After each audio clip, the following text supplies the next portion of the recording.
Welcome back to the sOTicia podcast. First, I'm Alicia. And I'm Sophie. And today we're going to be talking about our experience in adult clinic. So, Miss Sophie, would you please get us started with the evaluation process and kind of give us more details on the person we're going to be talking about? Yeah, definitely. So we'll refer to our client throughout the episode today by TR. We'll use his initials. And TR is a husband. Some of his roles include taking care of animals, taking care of household needs such as chores and cleaning. Some of his values include participation in leisure activities and time with friends and family. Some of his interests include carpentry. He's currently building a banjo, which is super cool. Really cool. Gardening, and then spending time with family, friends, and his pets. They have dogs and cats. And then for goals overall, we were focused on increasing finger dexterity for typing and for carpentry, so building that banjo, as well as increasing shoulder range of motion for putting heavy dishes away in the top shelves of our cupboards. So our client is a chronic stroke patient. So he had a stroke 2 years ago, and he also has frozen shoulder and recently had carpal tunnel surgery all on his left side. Alicia, why don't you talk us through a little bit of TR's occupations, some that are successful and some challenges and some supports he has. Okay, yeah, sounds good. So, some occupations that he is successful in is gardening. He brought us tomatoes the first time, playing computer games, maintaining relationships, and just taking care of his dogs and all his animals. Some occupations that are a challenge are putting plates above the head, and that's due to a couple of things, like being on uneven ground is a challenge, making the banjo because it's all very fine motor, all the dexterity for typing, and kind of like what I said, for the putting anything above the head due to his shoulder, any home maintenance activities can be kind of hard for him to do. So some supports that he has in his life is his wife, his family system, and he's continuously seen OT and PT for many years, and now he sees OT and PT at the CW clinic. Some context or like environmental support is that like they were talking about how a lot of the things, because he can't put things above his head, now a lot of the things at their house are placed like lower or like just not up high, that he needs to really try to do that. And he really likes being on even ground because he has fallen a couple times, so even ground makes him feel safe. And he also uses a walking stick throughout his daily life. And then some priorities or patterns of engagement are just maintaining the house for his wife and taking care of all of his animals. So, Sophie, would you like to start the analysis of his abilities? Yeah, definitely. So there's a couple different barriers and supports to his occupational performance. For barriers, it's some of the things we talked about already, so that decreased fine motor dexterity. He has deficits in bilateral integration, so using both hands at the same time. He has decreased use of his left upper extremity and deficits in in-hand manipulation, so like doing things from his palm to his fingertips. He also has some barriers with his confidence in his abilities. He does definitely have like a fear of falling and being unstable. He had a loss of shoulder range of motion due to the stroke and due to the adhesive capsulitis. And some specific challenges related to the occupations that we addressed were that shoulder range of motion and finger dexterity. Those were kind of our focuses. For supports, again, he has that walking stick, so he has some adaptive equipment to help him, as well as his wife, who was a nurse, so she has lots of medical knowledge and is a very great supportive person for him. And then he just has a general internal motivation to participate in occupations. He's very interested in completing those leisure occupations and staying involved in those things. And then Alicia, why don't you talk us through the frame of reference we used throughout our sessions? Yeah, so with all of our sessions, we really focused on the biomechanical frame of reference, just because this frame of reference focuses on the physical impairments that are limiting his occupational performance.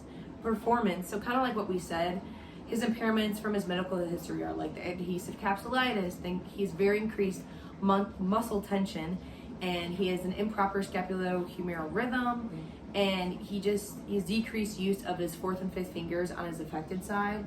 So those were all like the impairments that we kind of were looking at and trying to help maneuver to be better. and this caused occupational performance deficits to use his fine motor dexterity or to like lift with his shoulder range of motion. So that's why we really chose on focusing on the biomechanical frame of reference. And through working through these underlying impairments, we were really able to see improvements in his abilities to perform the occupations, which is really cool. And our focuses were mainly on range of motion, not necessarily muscle strength. That's like a big one for the biomechanical frame of reference, but like range of motion was our big one, and then decreasing the muscle tension was really big for us. But then for our approach to intervention from the OTPF4 was really mainly establish and restore. Mm-hmm. That was the biggest one we used because we focused on restoring the skill or ability that's been impaired. So we took the why behind the what and really wanted to focus in on that why.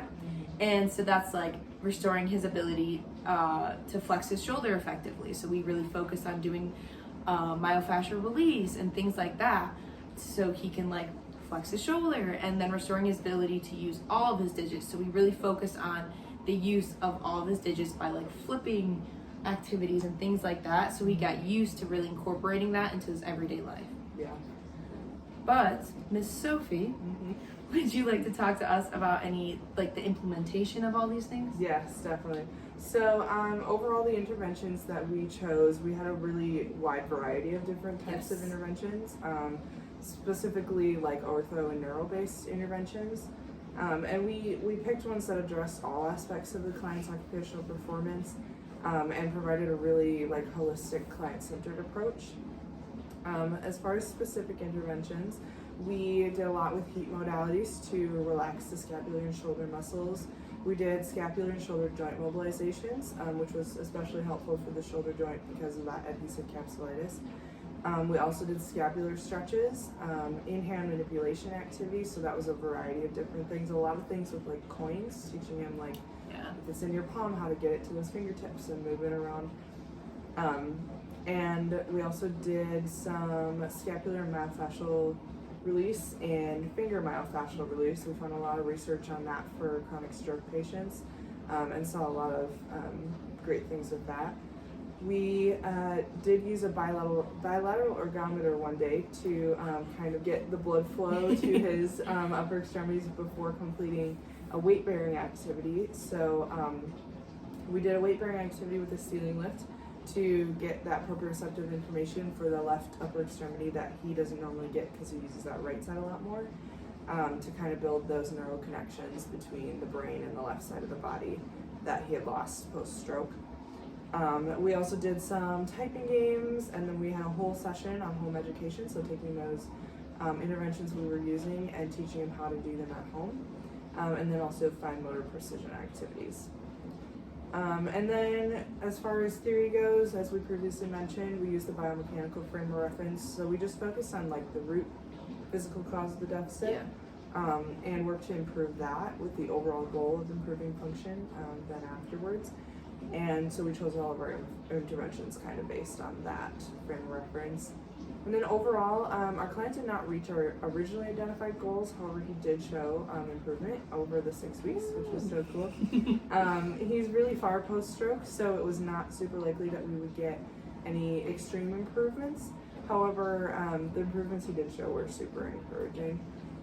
We did do like a pre and post test in one session to see how well our interventions were working, and then just kind of monitored it as we went along. One intervention we didn't see a ton of success with was the typing games, and I think that's because the client didn't have a ton of interest in it, and also he felt like he was pretty functional with that activity, and so he didn't really implement them at home. And then the patient education was probably the most successful thing because it helped to create more significant improvements. And he was really like good about doing his. We taught him how to flip a coin between your fingers, work on that. Well, we started off with a pen, and then he was like, "Guys, I came back and I started trying to do it with a penny." Yeah. And he was like, "There was a bunch of pennies, but I was trying." We were like, "That's great!" It was really. It was really exciting. Yeah. And it was cool to see how that like led into bigger improvements all the time. Yes, for sure. And by the last session, he was expressing himself that he felt like his. Particularly his finger dexterity had improved a lot, but just everything in general, he felt like it had all made a big difference. So That's my cat kombucha. Alright, so then to just finish up, we'll just reflect a little bit. So Alicia, if you want to reflect a little bit on the overall OT process and kind of what you've learned through that. Yeah, so I think one important thing was the evaluation period of the OT process and just really focusing on choosing the right assessments for our client. Because like, for example, originally we were like, oh, will you do the box and blocks? That'll be perfect. Like, that's probably, we don't know where his fine motor abilities are. That's gonna be perfect. In the moment, he was really good at it. And we were like, oh no, he did really good. So then we had to switch and do the 9-hole peg just because it's like harder, more fine motor work and like more manual dexterity of just picking up and yada, yada, yada. So just really focusing on those, like being prepared with possible other assessments that you could use, I think is really important, just because you don't know where your client's abilities are gonna be. And then in addition, for our interventions, the importance of research. We're always told about it, but this semester really showed me that we need to know how to research and like, I don't know, I think we found it really important, especially kind of being like, I don't know what intervention to do, to look it up, find how it actually, like the mechanism of change in the body of how it's actually changing it, and then how to implement it in session, I think was really important and really beneficial for us. Absolutely. And then for outcome/intervention part of it, I think the non-standardized assessments, kind of like what you talked about for like in interventions when you're like, when we did the functional reach with the tape and stuff, we did non-standardized functional reach to like tape and he'd reach out and for pre and post. Yeah, for pre and post. Thank you. That's the words I'm looking for. I think that was really big and also showed the client themselves that like what we're doing is actually helping you. It helps them buy into OT and helps us feel like we're making differences. So I think that was really good. But do you want to talk about any lessons that you've learned or that we kind of talked about? Yeah, so overall I think one of the big things which we touched on a little bit earlier was the home exercise programs and how important they are. Yes.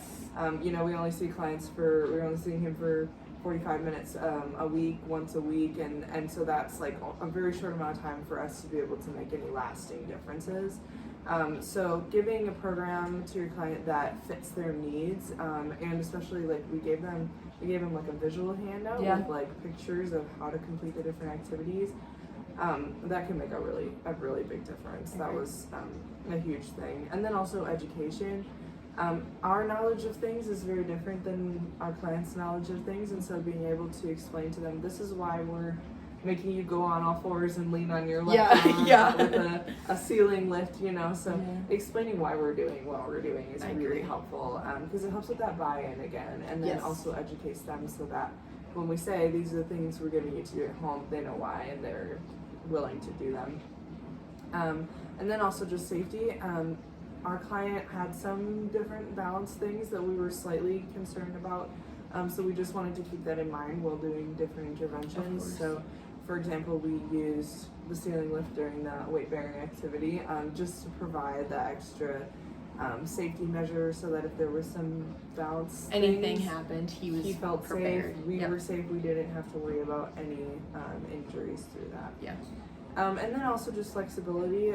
We had to modify our interventions a little bit throughout the weeks for safety. That ceiling lift again, as well as like we had to be really flexible in with our timing. There were a lot of weeks we had a lot of things planned and we only got to a couple, and we had to learn to like make the most of those things and prioritize things so that we were getting the right things done and making that difference. And then just finally, our knowledge has grown a lot. Which is the point. So that's good. But our client had a condition that was both ortho and neuro based. So we had to learn how to find interventions that kind of combine both of those things, and we had to learn how to use those interventions properly.